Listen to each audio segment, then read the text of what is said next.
Hello everyone. तो कैसे हैं आप सभी लोग। आज हम डिस्कस करने वाले हैं बर्नौलीज प्रिंसिपल के ऊपर वर्क करने वाले इक्विपमेंट वेंचुरी मीटर के बारे में। वेंचुरी मीटर इंडस्ट्रियल पाइपलाइंस में फ्लो होने वाले लिक्विड का रेट ऑफ डिस्चार्ज या फ्लो रेट कैलकुलेट करने के लिए यूज में आता है। तो आज हम इसका प्रिंसिपल देखेंगे। प्रिंसिपल तो ये बर्नौलीज इक्वेशन के ऊपर काम करता है और इसके रेट ऑफ डिस्चार्ज या फ्लो रेट की इक्वेशन को डेराइव करेंगे। तो चलिए आ जाइए देखते हैं।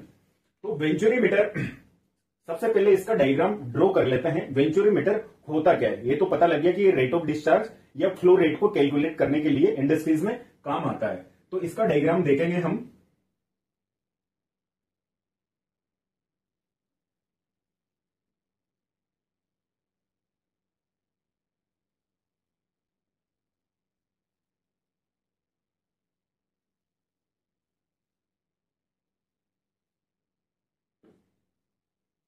ठीक है, ये हॉरिजॉन्टल स्टेट में है।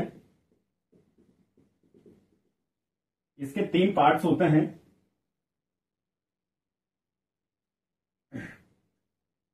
ये फर्स्ट पार्ट है, इसको बोला जाता है कॉन्वर्जिंग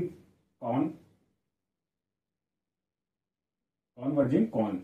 सेकंड पार्ट को बोला जाता है इसमें थ्रोट, जो यहां से यहां तक है, और यहां से यहां तक इसको बोला जाता है डाइवर्जिंग कॉन। तो ये किसी भी पाइपलाइन के बीच में उसको कट करके लगाया जाता है और यहां से ये पाइपलाइन कनेक्टेड होती है इससे। इसके अंदर डिफरेंशियल प्रेशर हेड को कैलकुलेट करने के लिए यहां पर एक differential you tube type manometer लगाया जाता है। मैनोमीटर में यहां ये इसकी डेटम लाइन है, इसमें विस्कस लिक्विड भरा जाता है जो HG होता है। ये मैनोमीटर की डेटम लाइन है, ये वेंचुरी मीटर की डेटम लाइन है। तो इसके पार्ट्स 3 होते हैं, कॉन्वर्जिंग कॉन, थ्रोट और डाइवर्जिंग कॉन। कॉन्वर्जिंग कॉन जितना होता है उसका, अगर ये x लेंथ का है तो ये 3x लेंथ की इसकी साइज होती है। इसको थ्रोट बोला जाता है। इस थ्रोट के बीच में और यहां पर कॉन्वर्जिंग कॉन के इनिशियल पॉइंट पे जो प्रेशर, क्योंकि यहां पे एरिया क्या है, ज्यादा है, एरिया ज्यादा है तो प्रेशर ज्यादा होगा, वेलोसिटी कम होगी। और यहां पर क्या है, एरिया कम है तो प्रेशर भी कम होगा और वेलोसिटी क्या होगी, ज्यादा होगी। फिर वापस से यहां पर एरिया ज्यादा है तो प्रेशर भी ज्यादा होगा और यहां पर वेलोसिटी कम होगी। तो यहां पर 2 पॉइंट पे अलग अलग पे प्रेशर डिफरेंस को हम मैनोमीटर से कैलकुलेट करके इसके रेट ऑफ डिस्चार्ज या फ्लो रेट की इक्वेशन को कैलकुलेट करते हैं। तो ये प्रिंसिपल पर बेस्ड है। अगर हमारे ये प्रिंसिपल पर बेस्ड है बर्नौलीज प्रिंसिपल पर। जैसा कि आप जानते हैं कि कोई भी लिक्विड 1 पॉइंट से अनदर पॉइंट तक फ्लो होता है तो उसकी एनर्जी कंजर्व रहती है। और बर्नौलीज प्रिंसिपल काम कहां करता है, फ्लो का स्टडी फ्लो होना जरूरी है। फ्लो इनकम्प्रेसिबल होना चाहिए। वो जो लिक्विड है उसका फ्लो इनकम्प्रेसिबल होना चाहिए। तो इसका डेरिवेशन हम देख लेते हैं कि इसके 2 सेक्शन है, एक सेक्शन यहां पर और दूसरा सेक्शन यहां पर। तो बोथ सेक्शन में हम बर्नौलीज थ्योरम अप्लाई करेंगे अकॉर्डिंग टू बर्नौलीज थ्योरम। ठीक है, हमने लास्ट पार्ट 1 पार्ट 2 में बर्नौली थ्योरम जो डेराइव करी थी तो उसको यहां पे अप्लाई करेंगे। वो होती है P1 upon small w plus V1 square by 2G plus Z1 is equal to P2 upon small w V2 square by 2G plus Z2।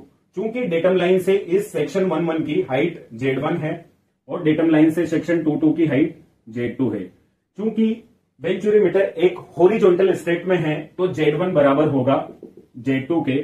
तो यहां अगर Z1 Z2 दोनों बराबर हैं तो इनको मैं कट कर सकता हूं और P1 upon W small w minus P2 upon small w इधर जाएगा तो P2 अपॉन माइनस का W बराबर V2 स्क्वायर बाई 2G और V1 स्क्वायर बाई 2G इधर जाएगा तो V1 स्क्वायर बाई 2G, ये माइनस का हो जाएगा। चूंकि P1 upon small w minus P2 upon small w, P1 और P2 यहां पे ये सेक्शन दूसरा है तो P1 और ये P2। ठीक है, ये क्या है, P1 upon specific weight minus P2 upon specific weight, ये है differential pressure head of manometer. ये डिफरेंशियल प्रेशर हेड है तो इसको मैं H से डिनोट कर सकता हूं।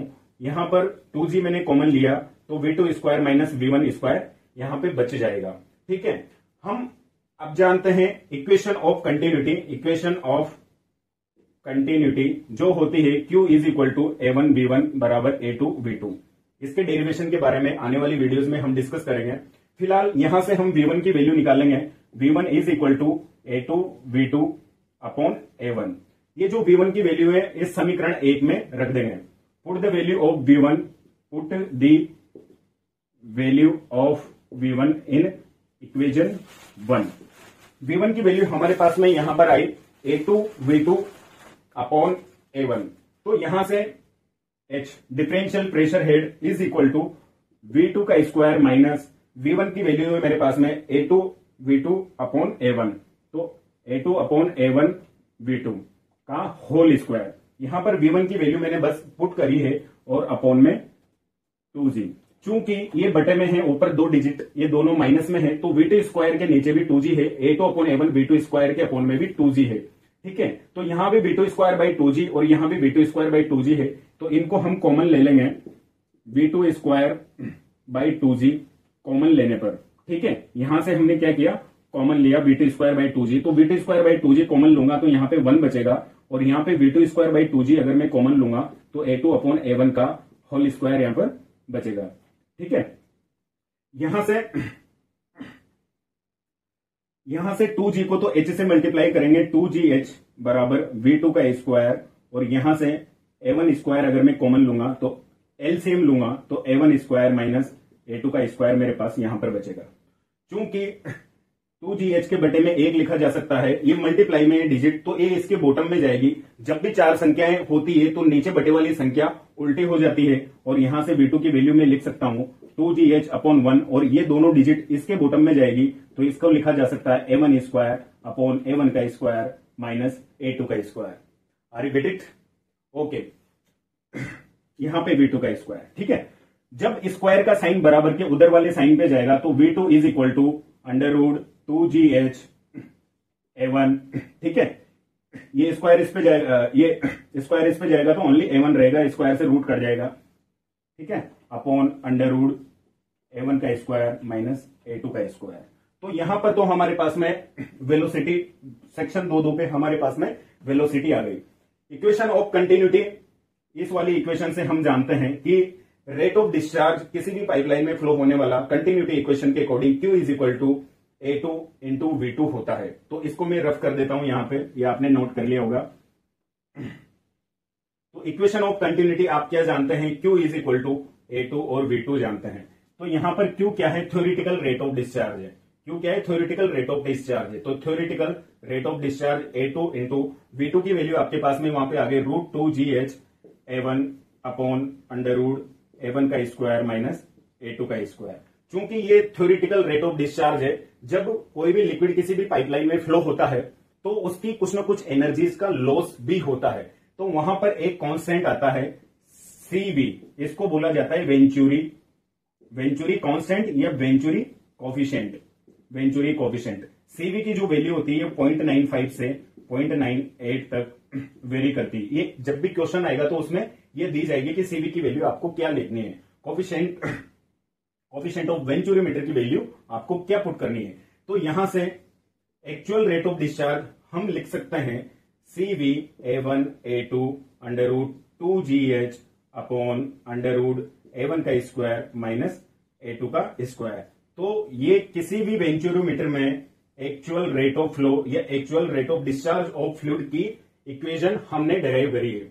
ये वेंचुरीमीटर है, यहां पर ये बर्नौलीज प्रिंसिपल पे काम कर रहा है, क्योंकि इसका जो कन्वर्जिंग कॉन है इसमें क्रॉस सेक्शन एरिया एकदम से कम करते हैं, बिल्कुल यहां पे कांस्टेंट रहता है थ्रोट में, फिर एकदम से यहां पे बढ़ाते हैं। तो क्रॉस सेक्शन एरिया ज्यादा है तो यहां प्रेशर ज्यादा है, वेलोसिटी कम है।